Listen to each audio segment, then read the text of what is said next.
Magandang araw mga kachingo! Ito na naman po ang inyong imo matapos ang 6 na oras na martial law dito sa South Korea. Marami ang nag-alala, subalit salamat, ako po ay okay na okay lang dito. Alam niyo ba na dito sa Korea kahit nakasara ang tindahan ay pwede kang bumili? Ipapasok mo lang yung iyong credit card for identification at makakapasok ka na sa store na gusto mong bilhan. Diba ang galing? Para itong honesty store dyan sa atin sa Pilipinas. At nakapasok na nga kami ng aming sado na si Sarah para bumili ng treats at pagkain ng kanyang fur baby na si Mooney.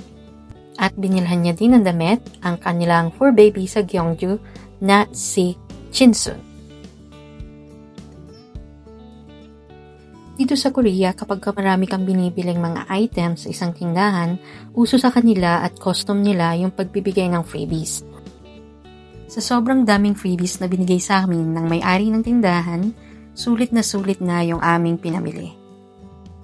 At dahil walang tao sa tindahan na ito, ikaw rin ang magpapunch ng mga pinamili mo. Dito kasi sa Korea, uso ang self-service. Kahit saan ka magpunta, mapa-restaurant, mapa-gasoline station, or mapatindahan kagaya nito, self-service ang gagawin mo. Walang bagor, wala ring kahera. Ayan nga at nagbabayad na si Sarah ng kanyang mga pinamili at sa mga oras na ito, sakto dumating na yung may-ari ng tindahan. Yung mga ganitong klase ng mga shops ay operated ng CCTV kaya namomonitor ka rin ng may-ari kung ikaw ay pumasok na sa loob ng kanyang tindahan habang wala pa siya.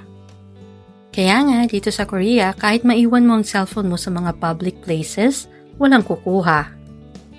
Ayan nga at pauwi na kami, sumakay kami ng train papunta ng Susungku District Station.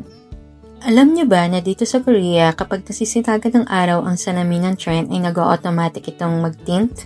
Sa totoo lang na-amaze ako dito Dahil nandito na nga tayo sa Susungku District Stadium Station. Outfit check muna tayo at dahil malamig ngayon nakapang winter ang inyong imo. So, ayan nga ang isa pang experience natin sa ating pag-stay sa Daegu ng 1 linggo. Muli ito inyong imo, ang inyong kalakbayer kalakwatsa, Chingu Anyong!